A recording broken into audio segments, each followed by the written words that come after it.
right hand side. Hopefully the first of many.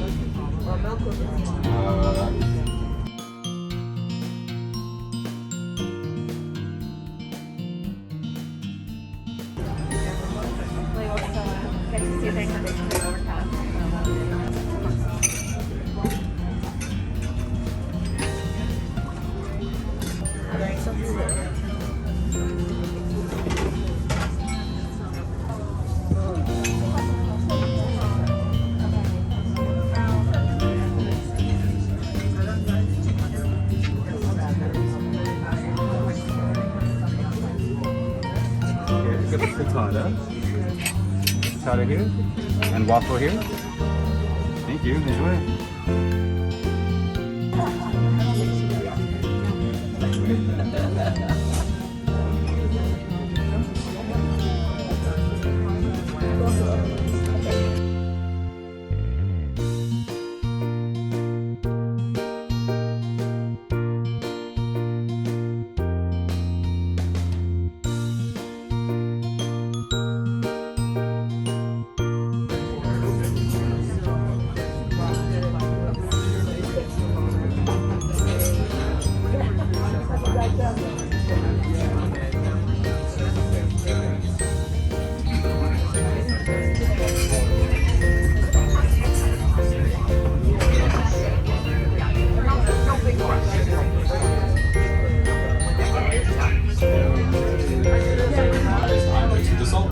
Freshwater and more than weekly journeys. So we often see seals around here fishing for those fish. So we see like a little cute face poking out of the water. So this little seal. That's the SkyTrain bridge.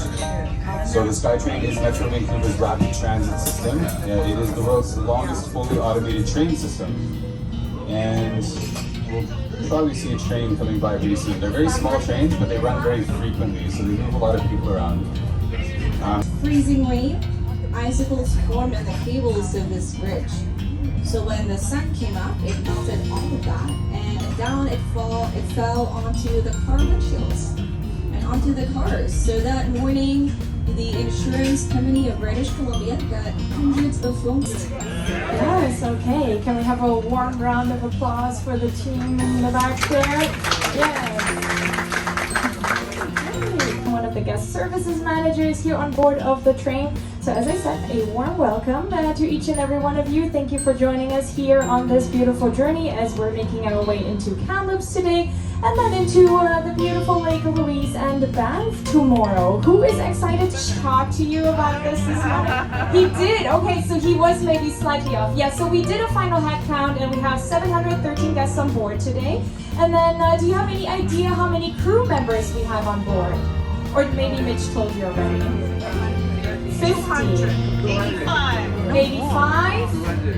200, I hear? Okay, so we have 80 crew on board. Markers on those signal lights. They'll typically say something like 1006, and that means mile 100.6. And just Photoshop out where it says grizzly bear at the top, and then just tell your friends that you got a really great picture. And we're happy to offer a couple of whites, a couple of reds, and a rosé. We have a few cocktails as well. If anyone's ever had a Bloody Mary, the Caesar is the Canadian version of that. We offer some spirits, some liqueurs, some local beers, and then of course all day we have non-alcoholic drinks as well. So coffee, tea, soft drinks, all that sort of stuff. Speaking of the bar, it is bar time somewhere, so I'm going to get the bar cart set up and we'll come through.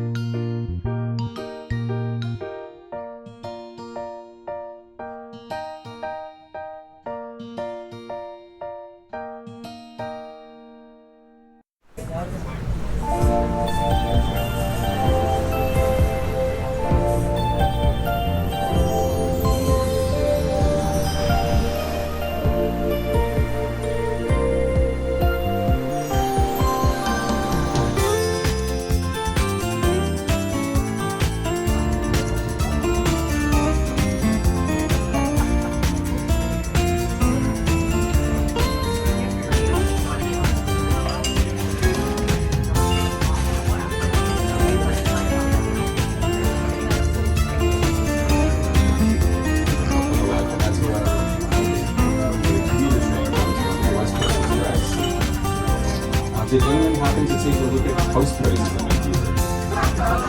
No? Yeah, it's good that we did. You would have had a heart attack. But more interestingly is that we discovered only a few decades ago that there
San Francisco and disembarked in Yale.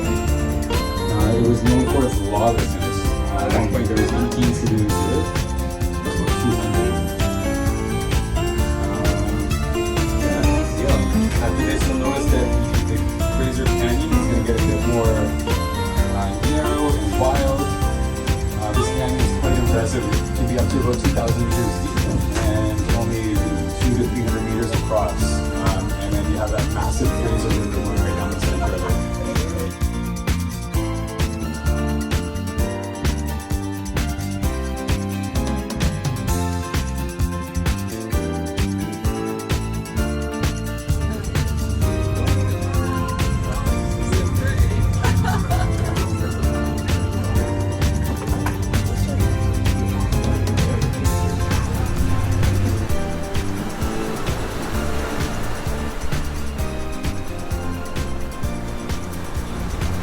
Passing the Fraser Valley, Fraser River. So what is Fraser? It's named for Simon Fraser. He was an early explorer, fur trader. He did many things. In 1808, he was made partner with the Northwest Company, which was one of the ocean. So he was in a place called Fort George, which is where present-day Prince George is. It's in the middle of British Columbia. It's probably about 600 or 700 kilometers north of Vancouver, and it's on the Fraser River. But Simon Fraser and Hell's Gate is the narrow spot in this canyon. So the cliff walls narrow to 28 meters apart, and all of this massive amount of water channels through that little tiny space.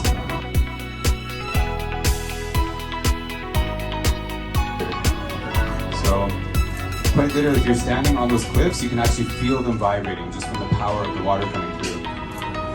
Now, when it's 1808 and you're in a canoe and you see this coming, what would you do? Probably panic a little bit. So Simon Fraser and his men, Simon Fraser, he had a really good, let's say, rapport with the local First Nations people, and so they helped. I think they got the record. There was over 200 at one point.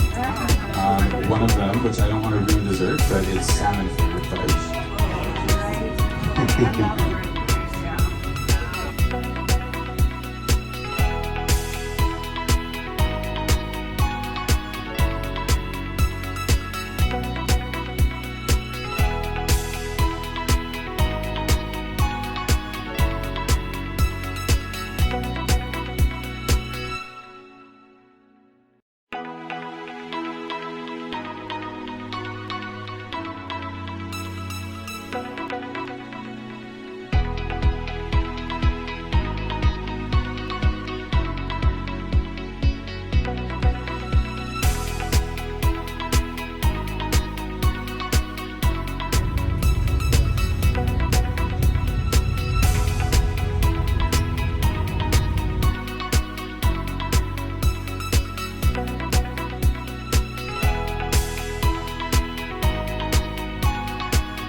signal sent to CN's head office in Edmonton, and they'll stop all the traffic on the line.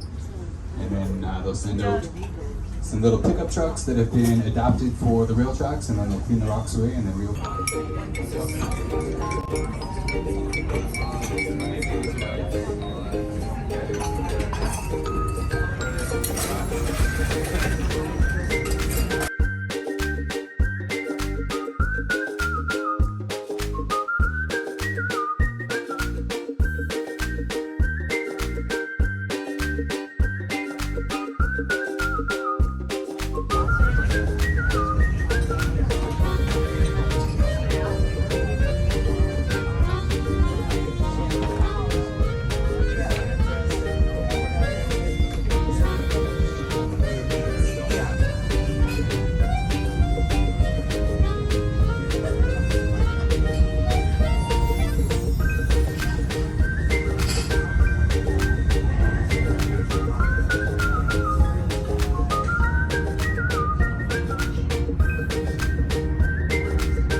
like to use whatever man-made structure they can. So if you see any poles, there's often a nest on top of that. That's going to be an osprey nest.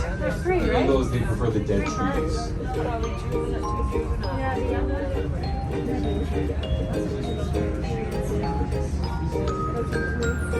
Little features, and as the elements in those cliffs get oxidized, they make these beautiful colors. But again, I've talked about the film crews a few times. If people need to come and film a place that looks like outer space, such as in the X-Files, they often come here.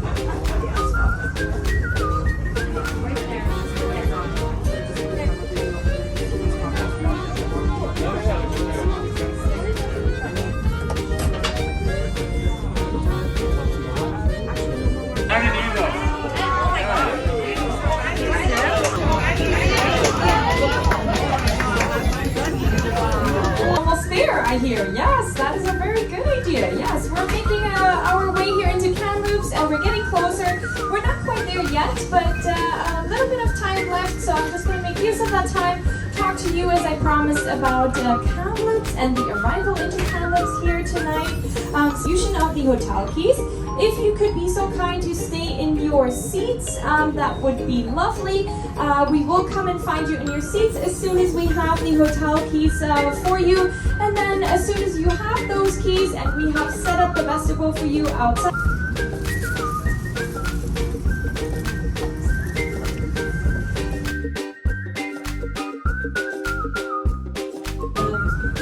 Their supplies and such. No, back then there was such a stigma with tuberculosis, obviously, because there was no cure for tuberculosis. So they keep the community. It's pretty small. I mean, honestly, believe it or not, Kamloops is the 33rd largest city in Canada. That's really not saying much. So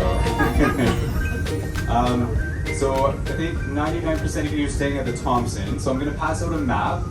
And on this map, Thompson is the red letter C. You're right on Victoria Street, which is the main street through downtown Kamloops. The street, there's a lot of ranching around here, some light industry. It's also a very important transportation hub for British Columbia. Several highways meet here, a couple of rail lines.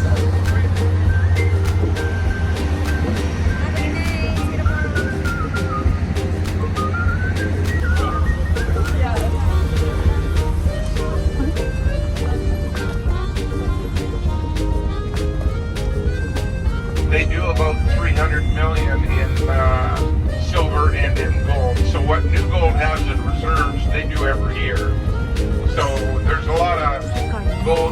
It's got beer from all over the world.